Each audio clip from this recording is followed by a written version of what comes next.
جی حدیث نمبر 3264 جی وبالسند المتصل منا إلى الشيخ الإمام الحافظ الحجة أمير المؤمنين في الحديث أبي عبد الله محمد بن إسماعيل بن إبراهيم الجعفي البخاري رحمه الله. جب امام بخاری کا نام پورا سند کے ان کے باپ دادوں کے نام کے ساتھ پڑھ رہے ہو تو پھر پورا ہی پڑھ لیا کرو نا. محمد بن اسماعیل ابن ابراہیم ابن بردسبۃ الجعفی البخاری پورا نام پڑھا کرو پھر. قال حدثنا مسدد عن يحيى عن عبيد الله قال حدثني نافع عن ابن عمر رضي الله عنهما وعنهم. محمد بن اسماعیل پڑھو, آگے پورا ان کا سلسلہ نہ پڑھو. جب پڑھنا ہے تو پھر پورا ہی پڑھو نا جتنا منقول ہے. قال حدثنا مسدد عن يحيى عن عبيد الله قال حدثني نافع عن ابن عمر رضي الله عنهما عن النبي صلى الله عليه وسلم قال الحمى من فيح جهنم فأبردوها بالماء. نبی صلی اللہ علیہ وسلم نے فرمایا بخار جہنم کے فیح میں سے ہے, جہنم کے غلیان کی جنس میں سے ہے, مطلب یہ ہے, لہذا اسے پانی سے ٹھنڈا کیا کرو. یہ جو ہے نا شدید تیز بخار ہو تو اس کو پانی سے ٹھنڈا کرنا چاہیے, ہلکا بخار ہو تو پھر ڈاکٹروں سے پوچھ لیں پہلے. اور پانی سے ٹھنڈے کا مطلب یہ نہیں ہے کہ ایک دم برف میں ڈال دو اس کو. ہمارے محلے میں ایک بیچارہ معذور آدمی ہے, بالکل ٹیڑھا میڑا سا ہو گیا. وہ ہوا یہ تھا بچپن میں اس کو تیز بخار ہوا تو اس کے چاچا نے ایک دم یخ ٹھنڈے پانی میں اس کو ٹب میں ڈال دیا. وہ اسی ایسا اکڑا ہے نا کہ وہ بالکل معذور ہو گیا. تو جتنے بھی میڈیکل سائنس یا طب سے متعلق باتیں حدیث میں ہیں نا تو ان میں کسی ڈاکٹر یا حکیم کی رہنمائی میں عمل کرنا چاہیے, خود سے عمل نہ کریں. تو بخار میں بعض دفعہ اتنے تیز ٹھنڈے پانی میں بچے کو ڈال دیا, وہ ہمیشہ کے لیے معذور ہو گیا وہ بچہ. چلیں حدیث نمبر 3265 وبه قال حدثنا. آج کل جو ہے نا اس طرح کی طب کی حدیثوں کو لے کے بہت سارے لوگ جعلی حکیم بھی بنے ہوئے ہیں, جیسے حجامہ ہے اور فسد لگوانا, پچنے لگوانا. لوگوں نے پوری کلینک کھولی ہوئی ہیں اور وہ حدیثوں کا سہارا لے رہے ہیں. تو یہ بالکل ٹھیک نہیں ہے. حدیث میں میڈیکل سائنس کی بات تو کی ہے لیکن اس میں بس اشارہ مل جاتا ہے ہمیں. باقی جب تک کوئی ماہر طبیب نہ ہو, ماہر ڈاکٹر نہ ہو, تو اس کی رائے کے بغیر خود سے کسی حدیث پر عمل نہیں کیا جائے گا. سمجھتے ہو, اب کوئی حجامہ سینٹر کھول کے بیٹھا ہوا ہے تو اس سے پوچھا جائے آپ نے کہاں سے پڑھا, یہ کدھر سے اس کے بارے میں ریسرچ, سائنس نے اتنی ترقی کی ہے تو آپ کے پاس ریسرچ کہاں سے آئی ہے. وہ کہے جی حدیث میں آتا ہے حجامہ میں شفا ہے. اس نے کہا حدیث میں یہ تو آتا ہے لیکن یہ تو نہیں آتا کہ اس نام کا بندہ گلشن اقبال میں یا پٹیل پاڑا میں کلینک کھول کے بیٹھا ہوگا اس کے ہاتھ میں شفا ہے. وہ تو پھر کوئی بھی کھول لے. آپ اس کے ایکسپرٹ کہاں سے ہو گئے, آپ کے پاس کیا ہے, سمجھتے ہو. کیونکہ حجامہ کے نام پہ بھی آج کل ایسا ہو رہا ہے کہ ہر بیماری کی بس حجامہ, جو بھی کچھ بھی ہو رہا ہے حجامہ, اس سے لوگ بیمار بھی ہو جاتے ہیں, مر رہے ہیں لوگ. کیونکہ آپ کی باڈی سے خون نکلتا ہے, آپ کا دفاعی نظام کمزور ہونے کا خطرہ ہوتا ہے. میں خود بھگت چکا ہوں اس کو. مجھے 30 سال میں مجھے یاد نہیں پڑتا کبھی بخار ہوا ہو, 25-30 سال میں, یعنی مجھے 13-14 سال کی عمر میں ہوا تھا بخار. اس کے بعد سے میرا اتنا زبردست سسٹم تھا, امیون سسٹم, میں بیمار نہیں ہوتا تھا. بڑی بڑی وباؤں والے علاقوں میں گیا بہت, لیکن بیمار نہیں ہوا میں. اس کے بعد جا کے میں جب تقریباً 38-39 سال کا تھا تو میں نے حجامہ کروایا. تو حجامہ میں بہت سارے پوائنٹ لگوائے, 8 پوائنٹ. اب جو حجامہ کرنے والے تھے وہ کہہ رہے تھے کہ اچھا پہلے میں حجامہ کرواتا بھی تھا, ایک کپ کبھی کبھار نکلوا لیا, یعنی کہ فرسٹ ٹائم زندگی میں کروا رہا تھا. انہوں نے 8 جگہ سے خون نکالا. مجھے چکر آنے لگے. پھر پوچھا چکر تو نہیں آ رہے, میں نے کہا ہاں آ رہے. انہوں نے کہا لیٹ جائیں. پھر میں لیٹ گیا, پھر نکالا. انہوں نے کہا یہ فاسد خون ہے, یہ جتنا نکلے اتنا اچھا ہے. تو مجھے چکر سے آئے, لیکن بہرحال 8 جگہوں سے جب خون نکالا ہے تو ظاہر ہے خون تو خون ہے نا. یہ کہنا کہ گندا خون نکل رہا ہے, گندا خون نکل رہا ہے, یہ غلط بات ہے. خون نکل رہا ہے. تو اتنے مجھے کمزوری ہوئی صبح کہ اگلے دن مجھے ملیریا کا انتہائی خطرناک اٹیک ہوا, اگلے دن. اور پھر میں ایسا بیمار ہوا نا کہ آپ سمجھو کہ مرنے والا تھا بس. میں ڈاکٹروں کے سمجھ میں نہیں آ رہا تھا. پھر پتہ چلا جی ملیریا ہے, تو اس کی ویکسینیشن جو ملیریا کا پورا کورس ہوتا ہے وہ ہوا, میں ٹھیک ہو گیا. ٹھیک تو ہو گیا میں, لیکن اتنی کمزوری کہ 2 مہینے تک بستر سے اٹھا نہیں جاتا تھا. یعنی مجھے نہیں یاد پڑتا میں کبھی بستر پہ بیمار ہو کے لیٹا ہوں اتنا, جیسے لوگ, اتنی اچھی صحت تھی میری. میں تو بھول گیا تھا کہ بیمار ہو کے جو لیٹے ہوئے ہوتے ہیں وہ کیا ہوتا ہے, یعنی ایسے کون بیمار ہوتا ہے. اللہ نے ایسا معاملہ رکھا تھا. تو 1 سال یعنی وہ علاج ہوا 2-3 مہینے شدید کمزوری رہی, ٹھیک ہو گیا. اگلے سال اسی موسم میں دوبارہ بخار, وہ بخار جو جس کے ہم عادی نہیں تھے کبھی, پھر وہی لمبا بیمار ہو گیا, حالانکہ کوئی وجہ نہیں, نہ ہجامہ, کچھ بھی نہیں. پھر ملیریا کا پورا کورس ہوا دوبارہ, اور اتنے خطرناک ٹیکے لگتے تھے. تو ڈاکٹر نے کہا شاید کوئی ملیریا کا جرثومہ رہ گیا ہو, لیکن اللہ کا فضل ہو گیا, وہ بیماری ٹریس ہو گئی. پھر کورس ہوا دوبارہ, پھر ٹھیک ہوا میں. تو اس کے بعد سے اللہ کا شکر ہے 7-8 سال ہو گئے, دوبارہ وہ بیماری نہیں آئی. تو یہ کس کی وجہ سے ہوا ہے؟ یہ ہجامہ کی وجہ سے. جی. لیکن وہ جو بھی لوگ ہیں حدیثیں سناتے رہیں گے ہجامہ میں شفا, ہجامہ میں. ابے بھائی ہر چیز کے ایکسپرٹ ہوتے ہیں, ماہرین ہوتے ہیں. پاکستان میں جس کو کچھ بھی نہیں آتا نا, اس کا بہترین روزگار ہے یا تو جن چڑیل بھوت بگانا شروع کر دے, یا یہ کہ ہجامہ سینٹر کھول لے, یا حکیم بن جائے. حکیم بن جائے وہ, تو کوئی پوچھنے والا نہیں ہے پھر اس سے. چلیں, حدیث نمبر ڈر ہے کہ آپ لوگ بھی یہ کام نہ شروع کر دیں گے. حدیث نمبر 3265 وبه قال حدثنا إسماعيل قال حدثني مالك عن أبي الزناد عن الأعرج عن أبي هريرة رضي الله عنه وعنهم أن رسول الله صلى الله عليه وسلم قال ناركم جزء من 70 جزءا من نار جهنم. قيل يا رسول الله إن كانت لكافية قال فزلت عليهن ب69 جزءا كلهن مثل حرها. سے روایت ہے, رسول اللہ صلی اللہ علیہ وسلم نے فرمایا تمہاری جو دنیا کی آگ ہے یہ جہنم کی 70 جزءا من نار جہنم, جہنم کی آگ کا 70واں حصہ ہے. 70واں یعنی اس آگ کو 70 سے ضرب دیا جائے تو جو گرمی پیدا ہوگی وہ جہنم کی آگ کی گرمی ہے. صحابہ نے عرض کیا انہا لکافیۃ یا رسول اللہ, یہ دنیا کی آگ ہی کافی ہے عذاب کے لیے. ترمذی کی حدیث میں یہ کہ جب صحابہ نے یہ بات سنی نا تو اللہ کے خوف سے ایسے روئے کہ ان کے سینوں سے ہانڈی کے کھولنے کی آواز آ رہی تھی. یعنی ایسے آواز آ رہی تھی جیسے ہانڈی کھول رہی ہے. اور انہوں نے کہا یا رسول اللہ واللہ انہا لکافیۃ, عذاب کے لیے تو یہ آگ بھی بہت تھی. تو آپ صلی اللہ علیہ وسلم نے فرمایا فضلت علیہن ب69 جزءا. نبی صلی اللہ علیہ وسلم فرمایا نا یہ 69 مرتبہ 70واں حصہ ہے نا, تو 69 دفعہ اس کو ضرب دو گے, یعنی 70 سے ضرب دیں گے اس آگ کو تو مزید 69 مرتبہ جو گرمی پیدا ہوگی وہ جہنم کی آگ کی گرمی ہے. کلہن مثل حرھا, اور ہر جز اس کا دنیا کی آگ کے برابر ہے. یعنی 70 حصے مزید اس میں اضافہ کرنے آپ. اللہ تعالیٰ اپنی پناہ میں رکھے.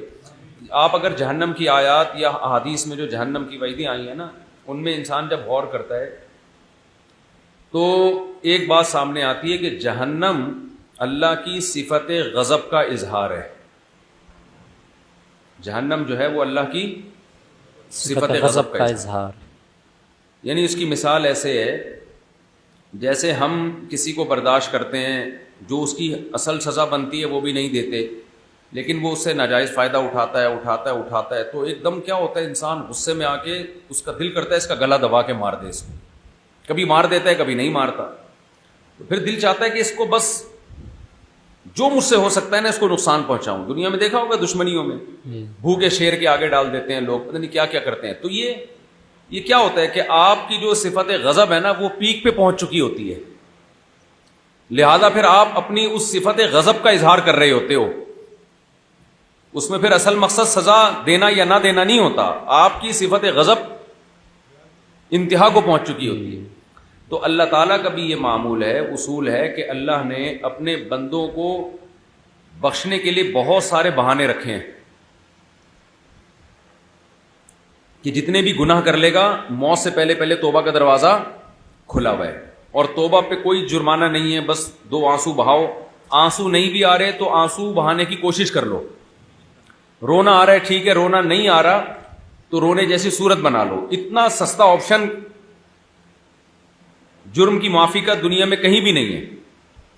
یعنی دنیا میں کوئی ریاست ایسی نہیں ہے جو جرم کو اتنے سستے میں معاف کر دے کہ بس ایک دفعہ سوری کر لو. سمجھ رہے ہو نا, بہت آسان رکھ دیا نا توبہ کو, اور 100 انسانوں کے قاتل کو بھی حکم دے دیا کہ توبہ کرے گا تو معاف کر دوں گا.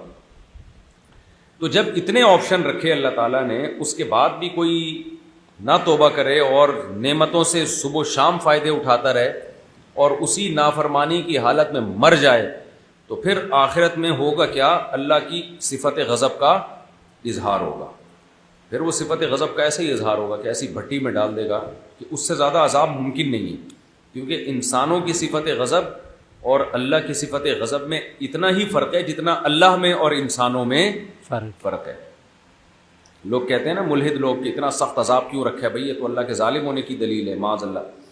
اس کا جواب علماء کی طرف سے یہی دیا جاتا ہے کہ اصل تو اللہ کی رحمت ہے، سبقت رحمتی علی غضبی، لیکن جب اللہ کا غضب ظاہر ہوگا تو پھر وہ اللہ کے حساب سے ہوگا نا. اور دوسری بات یہ کہ آپ کہہ رہے ہیں کہ جرم کی نوعیت کو آپ انسانوں کے حساب سے دیکھ رہے ہیں. جرم کی نوعیت آمر کے حساب سے چینج ہوتی رہتی ہے. دیکھو آپ کو باپ نے حکم دیا کہ میرے لیے پانی لے کر آؤ، آپ نہیں لے کر آئے، یہ بڑا جرم ہے. بھائی نے حکم دیا پانی لے کر آؤ، آپ نہیں لے کر آئے، یہ نسبتاً چھوٹا جرم ہے.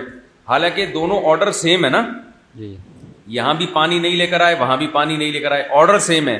لیکن جو آرڈر دینے والا ہے اس کے رتبے کی وجہ سے جرم کی نوعیت کیا ہو رہی ہے؟ تبدیل ہو رہی، بدل، کم اور زیادہ ہو رہی ہے. تو ملحد لوگ، لبرل لوگ اللہ کے احکامات کو دنیا کی ریاست کے قانون کے حساب سے دیکھتے ہیں کہ بھئی چوری جب کر رہا ہے تو ہاتھ کیوں کٹ رہا ہے؟ ہاتھ کیوں کٹ رہا ہے؟ دنیا میں کوئی چوری کرے تو جتنے پیسے لیے ہیں اتنے پیسے واپس کرو نا، یہی ہوگا نا، یا جیل ہو جائے. ہاتھ تو کروڑوں کھربوں روپے کا ہے. تو اسلام جو چور کا ہاتھ کاٹنے کا حکم دیتا ہے وہ اس بیس پہ نہیں دیتا کہ اس نے چوری کی ہے، اس نے دوسرے کا مال چرایا، تو مال کروڑوں کا تھوڑی چرایا، ہاتھ تو کروڑوں کا ہے. اسلام اس کے اس پہلو کو ترجیح دیتا ہے کہ یہ فساد فی الارض کا ذریعہ بن رہا ہے خدا کی نافرمانی کر کے.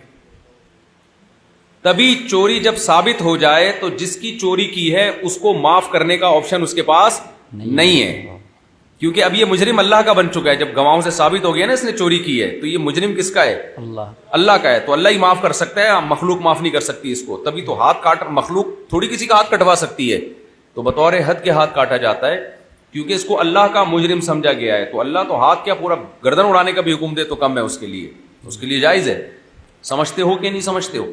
تو یہ جو جہنم ہے نا یہ اللہ کی صفت غضب کا مظہر ہے. چلیں حدیث نمبر 266. وبه قال حدثنا قتيبة بن سعيد قال حدثنا سفيان عن عمرو سمع عطاء يخبر عن صفوان بن يعلى عن أبيه رضي الله عنه أنه سمع النبي صلى الله عليه وسلم يقرأ على المنبر ونادوا يا مالك. دیکھیں نبی صلی اللہ علیہ وسلم منبر پہ پڑھ رہے تھے ونادوا یا مالک، تو یہ اس کا بھی جہنم سے مناسبت ہے نا اس آیت کی، کیونکہ مالک جو ہے یہ خازن جہنم ہے، جہنم کا داروغہ ہے. چلیں حدیث نمبر 267. وبه قال حدثنا علي قال حدثنا سفيان قال حدثنا الأعمش عن أبي وائل قال قيل لأسامة رضي الله عنه لو أتيت فلانا فكلمته قال إنكم لترون أني لا أكلمه إلا أسمعكم إني أكلمه في السر دون أن أفتح بابا لا أكون أول من فتحه ولا أقول لرجل أن كان علي أميرا إنه خير الناس بعد شيء سمعته من رسول الله صلى الله عليه وسلم. پہلے یہاں تک ترجمہ کر لو. ابو وائل کہتے ہیں کہ حضرت اسامہ بن زید جو نبی کے منہ بولے بیٹے کے بیٹے تھے، حضرت اسامہ بن زید سے کہا گیا لو اتیت فلانا فکلمتہ، آپ فلاں کے پاس جا کے بات کیوں نہیں کرتے؟ فلاں سے مراد ہے حضرت عثمان بن عفان رضی اللہ تعالی عنہ. حضرت عثمان بن عفان رضی اللہ تعالی عنہ کے دور میں آپ کے جو رشتہ دار تھا ولید بن عقبہ، اس پہ الزام تھا کہ اس نے شراب پی ہے. ولید بن عقبہ ہی نام تھا نا، یا عتبہ ابن ولید تھا؟ ہاں ولید بن عقبہ.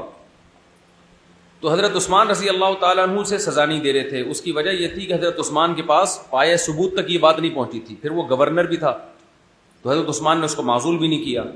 تو اس کی شراب کا واقعہ لوگوں میں پھیلنا شروع ہوا. تو لوگوں نے حضرت اسامہ سے کہا کہ آپ حضرت عثمان سے بات کیوں نہیں، فلان کا لفظ لوگ مبہم رکھ رہے تھے نام کو نا، فلاں سے بات کیوں نہیں کرتے، وہ خلیفہ مسلمان کے، وہ کیوں امر بالمعروف نہیں کر رہے؟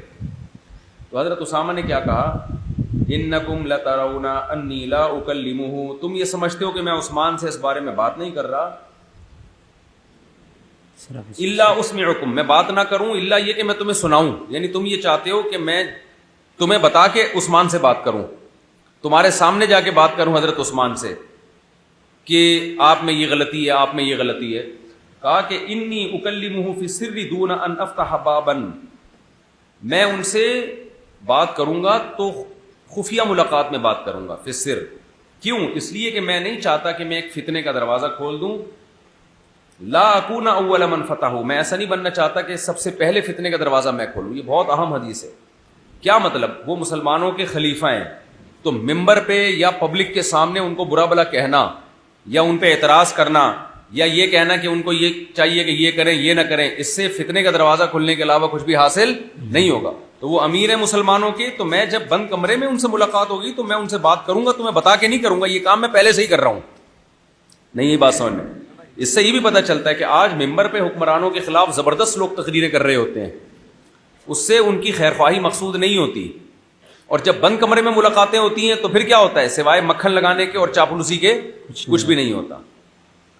تو اصل بات یہ ہے کہ آپ جب ممبر پہ بات کرو تو جو حاکم ہے اس کو عزت دو، اس کی رسپیکٹ کرو، تاکہ اس کو یہ احساس ہو کہ یہ میرے لوگ ہیں، یہ میرے خیر خواہ ہیں۔ بند کمرے میں آپ اس کو سمجھائیں بیٹھ کے کہ جو بھی آپ نے بتانا ہے، لیکن ظاہر ہے سیاست میں پبلک میں منجن اس وقت تک بکتا نہیں ہے جب تک پبلک آپ کو حق پرست نہ کہے۔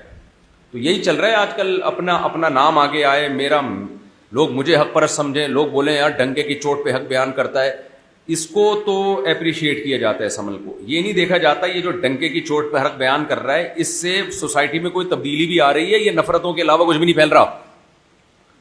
نہیں، یہ بات سمجھ میں، کسی میں کوئی خرابی ہے تو آپ بیٹھ کے اس کو بند کمرے میں اصلاح کریں نا، نہ یہ کہ ممبر پہ اس کو رسوا کریں۔ تو حضرت اسامہ بن زید نے بڑی پیاری بات کی کہ عثمان بن عفان میں اگر کوئی خرابی ہوگی تو میں فتنے کا دروازہ نہیں کھولوں گا کہ لوگوں کو بتا کے میں کیوں جا رہا ہوں، میں عثمان سے ڈرتا نہیں ہوں، میں خلیفہ سے رضی اللہ عنہ میں ڈرتا نہیں ہوں، میں حق ڈنکے کی چوٹ پہ بیان کرتا ہوں، اور پھر لوگ کہیں بس اگلے خلیفہ ہمارے کون ہیں؟ آپ ہی حضرت۔ تو نے کہا میں سر میں ان سے چپکے سے ملاقات کروں گا، اور یہی وجہ ہے پھر ان سے حضرت عثمان سے جب بات کی گئی تو حضرت عثمان نے انکوائری کی، اور جب گواہوں سے ثابت ہو گیا کہ اس نے واقعی شراب پی ہے تو اس کو معزول بھی کیا اور حد بھی جاری کی اس کے اوپر۔ سمجھتے ہو؟ جی۔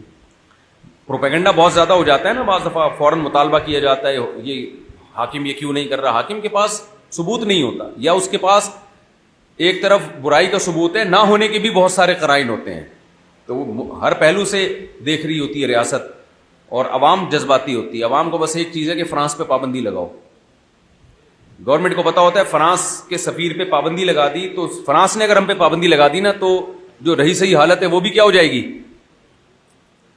وہی ہے نا کہ اگر وہ جو میں اکثر نہیں سناتا کہ ایک فاحشہ عورت تھی نا، ایک صاحب میرے پاس آئے کہ فاحشہ عورت مجھے کہہ رہی مجھے لے کے بھاگ جاؤ۔ میں نے کہا آپ نے کیا جواب دیا؟ اس نے کہا میں تجھے لے کے بھاگوں، مجھے کون لے کے بھاگے گا؟ تو ہم یورپ کی پابندیوں کا مطالبہ تو گورنمنٹ سے کر رہے ہوتے ہیں کہ اس کے سفیر کو نکال دو، فلانے کے سفیر کو نکال دو، نکال دیں گے نا، اس نے نکال دیا یا اس نے ہم پہ پابندیاں لگا دیں، ہم نے ان کی مصنوعات کا بائیکاٹ کیا، بہت اچھا زبردست نعرہ چلتا ہے، لیکن اگلے نے ہماری مصنوعات کا کر لیا تو تھوڑی بہت جو معیشت ہے وہ بھی تباہ۔ تو حاکم کے پاس یہ تمام پہلوؤں سے اس غور کرتا ہے، جو بھی حکومت وقت ہے، عوام ہوتی ہے جذباتی۔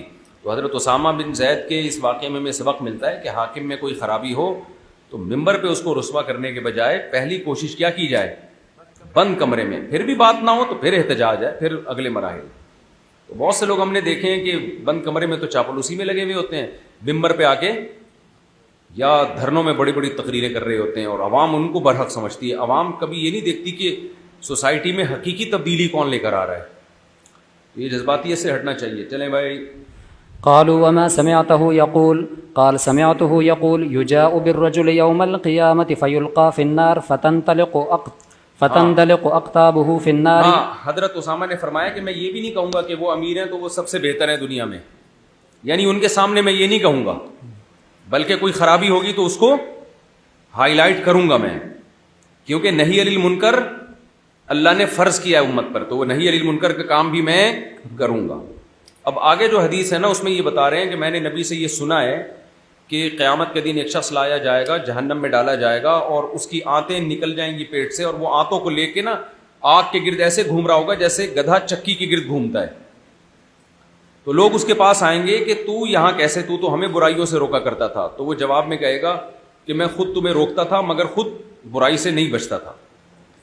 تو حضرت اسامہ بن زید کہتے ہیں جب میں نے نبی سے یہ حدیث سنی ہے تو یہ کیسے ممکن ہے کہ میں عثمان کو برائی سے, اگر حضرت عثمان نے برائی نہیں تھی, یعنی اگر بالفرض کوئی خطا ہے تو میں ان سے کیوں نہ روکوں ان کو. اب اس کا اسامہ بن زید نے جو اس موقع پہ حدیث بیان کی, اس کے دو مطلب ہو سکتے ہیں. ایک مطلب تو یہ ہو سکتا ہے کہ جب میں نے یہ حدیث نبی سے سنی ہے کہ جو لوگوں کو برائی سے روکتا ہے خود اس سے نہ روکے تو اس کا جہنم میں کیا سخت سزا ملے گی, تو میں عثمان کو بھی یہ بات بتاؤں گا کہ آپ لوگوں کو شراب سے روکتے ہیں, آپ لوگوں کو حکم دیتے ہیں کہ شریعت کے مقابلے میں اقربا پروری کی کوئی حیثیت نہیں ہے, تو اب آپ کے ریلیٹیو نے اگر شراب پی ہے تو آپ اس پہ بھی سزا کو جاری کریں, ورنہ یہ ہوگا کہ نہی عن المنکر کرنے والا خود عمل نہ کرے تو اس کو یہ سزا ملے گی. ایک مطلب تو یہ ہو سکتا ہے. لیکن دوسرا مطلب جو زیادہ واضح ہے وہ یہ ہو سکتا ہے کہ لوگ حضرت اسامہ بن زید پر اعتراض کر رہے تھے کہ آپ حضرت عثمان سے بات کیوں نہیں کرتے, تو حضرت اسامہ کہیں گے کہ کیسے ممکن ہے کہ میں نہی عن المنکر نہ کروں, کیونکہ میں تو لوگوں کو بولتا ہوں کہ نہی عن المنکر کرو.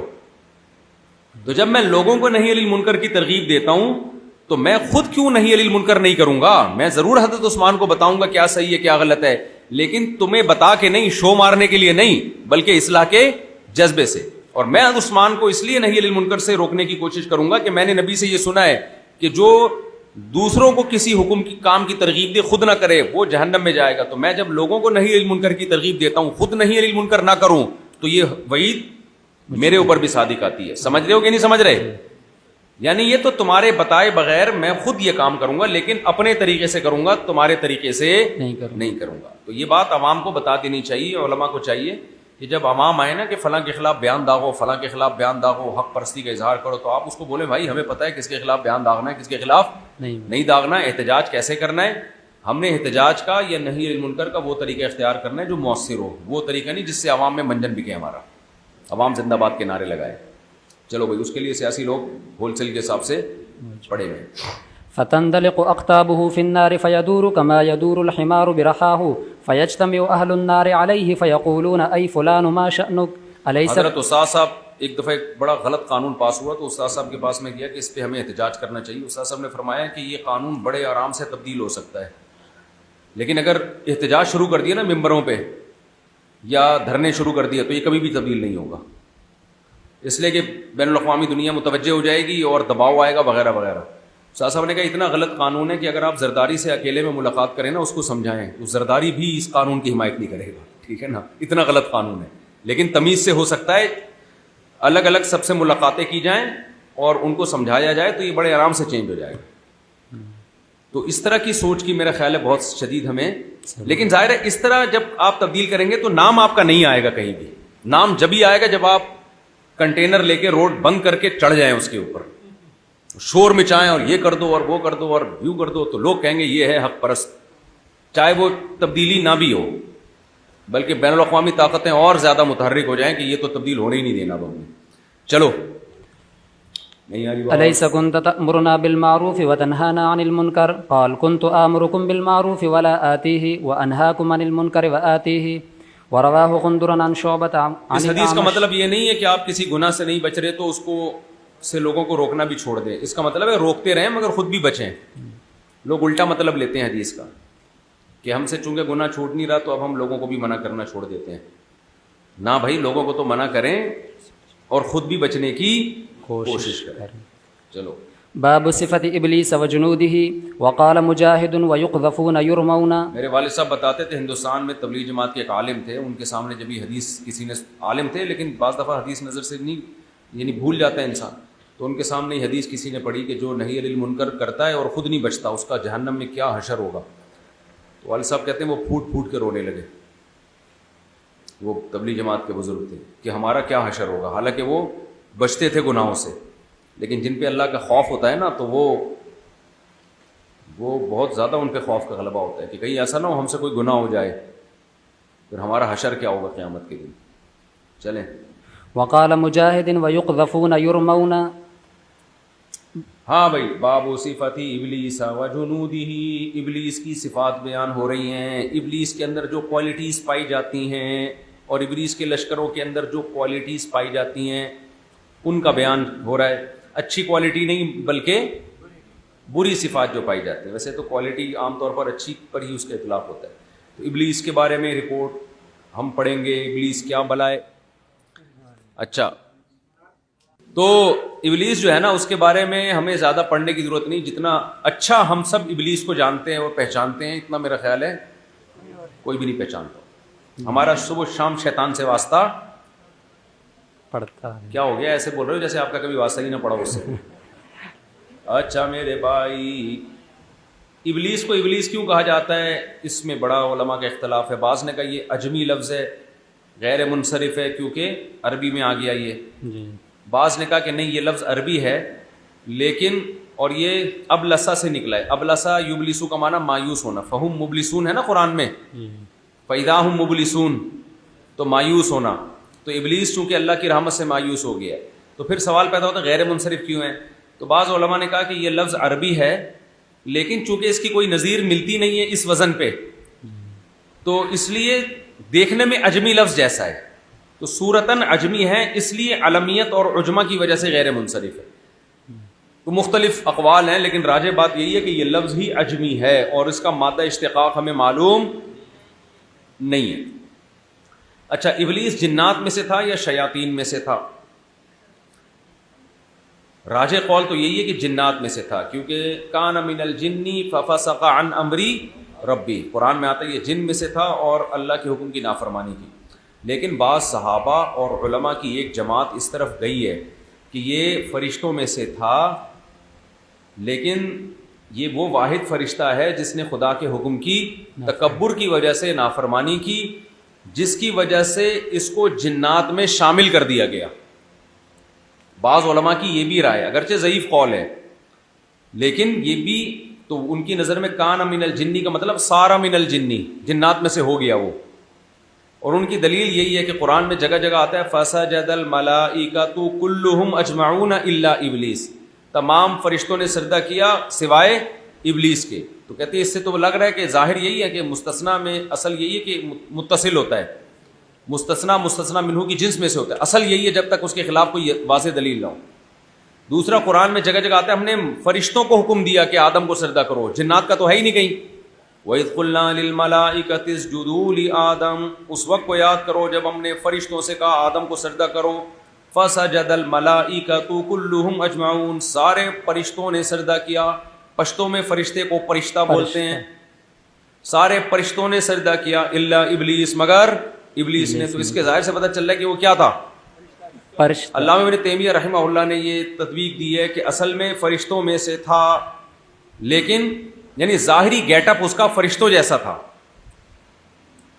لیکن حرکتیں اس کی یا اس کے اندر جو صفات تھیں وہ جنات جیسی تھیں. بہرحال یہ اختلافی مسئلہ ہے لیکن جمہور اسی کے قائل ہے کہ یہ سارے مستثنا منقطع ہیں اور وہ جنات کا جیسے انسانوں کے باپ آدم ہیں تو جنات کا باپ کون ہے, شیطان ہے, ابلیس ہے.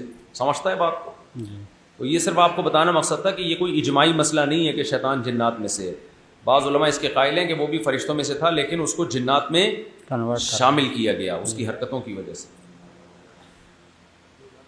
چلیں پھر, آپ نے فرانس کے سفیر والی بات کی, کیا ایمانی غیرت کا تقاضا یہ نہیں اللہ اس کے رسول کی خاطر سب کچھ برداشت کیا جائے؟ ایمانی غیرت کا تقاضا یہ ہے کہ اتنا کرو جتنا برداشت کر سکتے ہو. ہمیں نبی صلی اللہ علیہ وسلم کے دور میں اس کی نظیر ملتی ہے, صحیح ہے نا. کبھی بھی ایمانی غیرت میں نبی نے وہ کام نہیں کیا جس سے اتنا بڑا نقصان ہو. صلح حدیبیہ میں دیکھیں نا آپ, یہ طے کیا کہ ادھر سے کوئی قیدی آئے گا تو ہم حوالے کر دیں گے, ادھر سے جائے گا تو تم حوالے نہیں کرنا.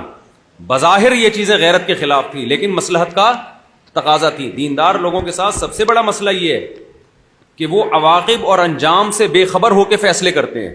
یہ بہت خطرناک بات ہے. آپ فرانس کا بائیکاٹ کریں, فرانس کے سر پہ جوں بھی نہیں دیں گی, جوں بھی نہیں دیں گی کہ یعنی اتنا بھی نہیں ہوگا کہ فرانس کو کوئی خارش ہو جائے. اتنی تکلیف ہو جتنی خارش میں ہوتی ہے, اتنے مضبوط اکانومی ہے. فرانس نے آپ کا بائیکاٹ کر لیا نا تو آپ کی ایسی کی تیسی ہو جائے گی. تو ہم یہ نہیں کہہ رہے کہ احتجاج نہیں کرو, ہم یہ کہہ رہے ہیں کہ احتجاج کا وہ طریقہ اختیار کرو جو مؤثر ہو اور آپ اس کو افورڈ کر سکتے ہو. سمجھتے ہو؟ اس کا زیادہ بہتر طریقہ یہ کہ اپنے حاکم پہ دباؤ ڈالا جائے کہ وہ فرانس یا یونائٹڈ نیشن میں آواز اٹھائے جا کے. ایک کام جو تمیز سے ہو سکتا ہے نا, جب وہ بدتمیزی سے ہوگا تو اس کے سائیڈ افیکٹ زیادہ ہوں گے. تو جب ایک مؤثر مسلم حکمرانوں کی طرف سے آواز اٹھے گی، جیسے سعودی عرب نے آواز اٹھائی تھی نا، مودی نے بہت کچھ کر رہا تھا تو سعودی عرب نے آواز اٹھائی تو پھر تھوڑا سا مودی کو خوف ہوا. تو سعودی عرب کی آواز اٹھانے سے، کیونکہ انڈیا کی معیشت کا بڑا بیڑا غرق ہونے کا خطرہ ہے، اب حکمران جا کے سعودی بادشاہ سے کہتے کہ آپ آواز اٹھاؤ، آپ کی آواز مؤثر ہے، تو جا کے ملاقاتیں کریں اور پھر بائیکاٹ کا حکم دیں تو ہوگا نا. ایک غریب ملک کے بائیکاٹ سے کیا ہوگا؟ یہ ایسے ہی ہے جیسے امتیاز جنرل اسٹور پہ ایک رکشے والا جا کے بولے میں تمہارا بائیکاٹ کروں گا، آج سے میں ٹماٹر نہیں خریدوں گا یہاں سے. امتیاز والا بولے گا بھائی تو نہ خرید، بلکہ تیرے آنے سے تو ویسے ہی ماحول خراب ہوتا ہے امتیاز کا. تو یہی ہوگا نا. تو ہم غریب ملک ہیں، ہمارے بائیکاٹ کا کوئی اتنا فرق پڑتا نہیں ہے. اگر پڑتا بھی ہے، اگر بالفرض پڑ رہا ہو تو پھر کرنا چاہیے. میں تو آپ کے سامنے اصول اور ضابطے بیان کر رہا ہوں نا، لیکن اس پہ غور کر لینا چاہیے کہ اس بائیکاٹ کا اثر ہوگا یا نہیں ہوگا، یہ بائیکاٹ عملاً ہوگا بھی کہ نہیں ہوگا. یہ ساری چیزوں پہ غور کر کے احتجاج کرنا چاہیے. اگر فائدہ ہو تو پھر کرنا چاہیے احتجاج. لیکن ہمارے ہاں ان تمام عواقب اور انجام کی تحقیق کیے بغیر احتجاج ہوتے ہیں، جس کے سائیڈ ایفیکٹ زیادہ ہوتے ہیں. تو غور کرنے کے بعد تو پھر کرنا چاہیے اگر یہ سامنے آتا ہے کہ فائدہ ہے. طلبہ ناظم صاحب یا نگران تعلیم اساتذہ کو دیگر طلبہ کی ہر چھوٹی بڑی شکایت لگاتے ہیں، جس سے صاف پتہ چلتا ہے کہ سندھ حضرات کی نظر میں اپنی عزت بڑھانا ہے. بالکل صحیح بات ہے. کوئی طالب علم میں کوئی خرابی ہو تو چھپڑ میں لے جا کے اس کو آرام سے سمجھا دو. فوراً جا کے شکایتی ٹٹو کی طرح جا کے بولنا کہ یہ کر رہا ہے، یہ کر رہا ہے. یہ تو فسادی عورتیں ہوتی ہیں نا، جو ہر عورت فسادی نہیں ہوتی لیکن کچھ فسادی عورتیں ہوتی ہیں جو گھروں میں لڑوانے کا کام کر رہی ہوتی ہیں. تو شکایتی ٹٹو بننے کے بجائے جا کے اس کو آرام سے محبت سے سمجھاؤ کہ یار یہ مناسب نہیں ہے. ٹھیک ہے نا.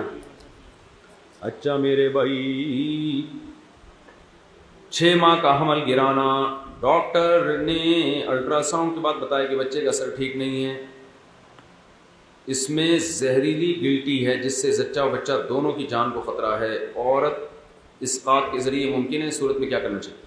دیکھو اصول یہ ہے کہ ایک کی جان بچانے کے لیے دوسرے کو قتل نہیں کیا جا سکتا، لیکن بچے کے بارے میں اگر ڈاکٹر کہہ دے کہ یہ پیدا ہونے سے پہلے ماں کے پیٹ میں مر جائے گا، اتنی نوعیت کی بیماری ہے، اور ابھی نہیں مارا تو پیدا ہونے سے پہلے مرنا تو ہے اس نے، لیکن یہ رسولی پھیل جائے گی، ماں کو نقصان ہوگا اس سے، تو پھر بچے کا اسقاط جائز ہے، کیونکہ اس نے زندہ پیدا ویسے ہی نہیں ہونا. پھر ماں کی جان بچانے کے لیے اس بچے کی جان کو ہلاک کیا جائے گا، کیونکہ وہ دنیا میں زندہ آنے کا چانس ویسے ہی نہیں ہے. لیکن اگر ڈاکٹر کہتے ہیں یہ پیدا ہوگا، زندہ ہی پیدا ہوگا، تو پھر اس کو قتل کرنا ماں کی جان بچانے کے لیے جائز نہیں ہے، بلکہ یہ ہوگا کہ ماں اور بچے کو دونوں کو نگہداشت میں رکھا جائے گا، اور جیسے ہی ماں کی جان کو خطرہ ہوا، بچے کے کوئی بھی ایسا عمل ہوا تو پھر اس بچے کو نکالا جائے گا. سمجھتے ہیں؟ اس میں بھی مارا نہیں جائے گا بلکہ کوشش کی جائے گی ٹائم سے پہلے ڈیلیوری ہو جائے، تاکہ دونوں کی حتی الامکان جان بچانے کی کوشش کی جائے. تو 4 مہینے کے بعد حمل ضائع کرنا یہ آسان معاملہ نہیں ہے. امت کی تاریخ میں ہمیشہ غیرت مند فیصلے کیے جاتے رہے ہیں. خود نبی کریم صلی اللہ علیہ وسلم نے کتنی آفر ٹھکرائی. اب ہم اس بات پر کیوں خاموش ہو جاتے ہیں کہ وہ بائیک آؤٹ کریں گے تو کیا ہوگا؟ کیا نہیں بھائی، نبی کے دور میں دونوں کام ہوئے ہیں. بعض فیصلے بہادری پر مبنی تھے، بعض فیصلے مصلحت پر مبنی تھے. تو اسی سے ہمیں پتہ چلتا ہے کہیں ہم نے بہادری دکھانی ہے، کہیں ہم نے مصلحت سے. تو نبی کی سیرت پڑھیں گے، دونوں پہلو آپ کو ملیں گے اس میں. عبداللہ بن ابی کو قتل کرنا غیرت کا معاملہ تھا نا، کتنا بڑا منافق تھا نالائق وہ، لیکن نبی نے فرمایا کہ میں نے اس کو قتل کر دیا تو کافر کہیں گے محمد صلی اللہ علیہ وسلم یقتلوا اصحابہ، وہ اپنے ساتھیوں کو قتل کرتے ہیں. ان کو کون سمجھائے گا کہ یہ منافق ہے، یہ مسلمان ہے؟ تو یہ مصلحت والا معاملہ تھا نا. حضرت عمر تو جگہ جگہ تلوار لگے کھڑے ہو جاتے تھے کہ اس کا سر اڑاؤں میں، اتنا نقصان پہنچا رہا ہے. اور حدیبیہ میں دیکھیں آپ تو دونوں پہلو ملتے ہیں. تو ہم بھی کہہ رہے ہیں کہ ایک پہلو کو ترجیح نہ دیں، غور و فکر کر کے جہاں جو پہلو مناسب ہو اس کو ترجیح دینی چاہیے. کہیں غیرت دکھانی ہے، کہیں مصلحت دکھانی ہے. لیکن ابھی ہمارے ہاں دیندار طبقے میں میجورٹی میں یہ ہے کہ عواقب اور انجام پہ غور کیے بغیر جلد بازی کے فیصلے ہوتے ہیں، یہ نقصان دہ ہے. اچھا میرے بھائی، آپ کہتے ہیں کہ حاکم وقتی اچھائی کو عوام کے سامنے بیان کرنا چاہیے، اس طرح برائی بھی. سوال بات یہ ہے کہ عمران خان کے بارے میں تو آپ کہتے ہیں اس نے فلاں کام اچھا کیا فلاں کام وغیرہ، لیکن اس وقت تک کرتوت فسادات اس سے رونما ہوتے رہتے ہیں. اس کے بارے میں آپ سوشل میڈیا پہ تصحیح کیوں نہیں کرتے؟ دیکھو، ایک پالیسی انسان اختیار کرے. ایک پالیسی تو یہ کہ حاکم جو اچھا کام کرے اس کو اچھا کہے، جو برا کام کہے اس کو برا کہے. ایک پالیسی یہ. دوسری پالیسی یہ کہ حاکم جو برا کام کہے اس کو برا کہا جائے، جو اچھا کہے اس کو اچھا نہ کہا جائے. تیسری یہ کہ جو اچھا کرے اس کو تو اچھا کہا جائے، جو برا کہے اس کو برا نہ کہا جائے. کہا جائے لیکن بند کمرے میں، پبلک کے سامنے نہیں. تو ہماری رائے ہے کہ تیسری پالیسی یہ زیادہ سوٹیبل ہے، کیونکہ اگر اپنے حاکم کے اچھے کو اچھا کہا، برے کو برا کہا، تو کل آپ کا سیاسی لیڈر آئے گا، اس کے اچھے کو اچھا بھی کہنا پڑے گا، تو پھر برے کو اس کو بھی برا کہنا پڑے گا. پھر نہیں کہو تو پھر اگلی پارٹی ناراض ہوگی، وہ کہے گی واہ بھائی ہمارا جب برا کر رہا تھا تو برا کہہ رہے تھے، اب یہ والا برا کر رہے ہیں تو چپ بیٹھے ہوئے ہیں. نہیں، یہ بات سمجھ میں. پھر دونوں کو برا کہا جائے گا اور یہ پبلک افورڈ نہیں کر پاتی، کیونکہ پھر اتنی مشکلات ہوتی ہیں نا کہ آپ کے جو فین ہے نا، جو آپ کا سیاسی لیڈر ہے، اس کو جب آپ اچھا کہیں تو وہ سب کہتے ہیں واہ واہ، لیکن جب آپ نے ایک دفعہ کہہ دیا نا اس میں یہ برائی ہے، تو کل تک جو آپ کے زندہ باد کے نعرے لگا رہے تھے نا، وہی آپ کے جوتے مارنا شروع کر دیں گے. تو پالیسی یہ ہے کہ حاکم کے اچھے کو اچھا کہا جائے، سب کے سامنے بھی کہا جائے، اس کے سامنے بھی کہا جائے. اس کے برے کو برا کہا جائے لیکن سب کے سامنے نہیں، بلکہ بند کمرے میں. کیونکہ کھلے عام جب آپ نے اس کو برا کہنا شروع کر دیا نا، تو جو اصلاح کا دروازہ تھا وہ بند ہو جاتا ہے، کیونکہ پھر وہ پارٹی آپ کو فریق مخالف سمجھنے لگتی ہے. اور جب اس کے ذہن میں ایک دفعہ آ گیا نا کہ یہ ہمارا مخالف ہے، پھر کوئی نصیحت کی بات وہ نہیں سنتے. جب آپ کو پتا چل گیا کہ یہ جو مجھے نصیحت کر رہا ہے یہ میرا دشمن ہے، میرا خیرخواہ نہیں ہے، نصیحت گئی تیل لینے. تو اس لیے پالیسی یہ میرا خیال ہے زیادہ بہتر ہے کہ حاکم وقت کوئی بھی ہو، چاہے نواز شریف ہو، چاہے شہباز شریف ہو، چاہے مولانا فضل الرحمان ہو، چاہے عمران خان ہو، اگر کوئی اچھا کام کرتا ہے تو اس کو کھلے عام اپریشیٹ کیا جائے تاکہ اس کی حوصلہ افزائی ہو، اس کے علماء سے تعلقات قریب ہوں، اور اس کے برا کو بند کمرے میں اس کے سامنے برا کہا جائے، کھلے عام برا نہ کہا جائے. الا یہ کہ اس نوعیت کی برائی ہو رہی ہے کہ بند کمرے میں سمجھانے کے باوجود اگلے کی سمجھ میں نہیں آ رہا اور ملک کا بہت بڑا نقصان کا اندیشہ ہے، پھر آپ کھلے عام اس کو برا کہتے. میرا خیال ہے رائے کا اختلاف ہو سکتا ہے، تو یہ پالیسی میرا خیال ہے زیادہ سوٹیبل ہے. باقی کسی اور کی کوئی اور پالیسی ہو تو وہ اس پہ چلے گئے. میرے بھائی، فرض نماز میں امام قرات میں غلطی کرے کس حد تک لقمہ دے سکتے ہیں؟ بھائی غلط پڑھ رہا ہے تو لقمہ دیتے رہیں اس کو اگر وہ آیت صحیح نہیں ہو رہی تو اس کو چاہیے وہ آیت چھوڑ کے پھر آگے سے چلے. ایک امام صاحب نے سورہ حشر کی آیت وَلَا تَكُونُوا كَالَّذِينَ نَسُوا اللَّهَ فَأَنسَاهُمْ أَنفُسَهُمْ، اس کے بعد أُولَٰئِكَ هُمُ الْفَائِزُونَ پڑھا تو نماز ہو گئی. کہاں سے ہو گئی؟ بالکل ہی الٹا معنی کر دیا نا،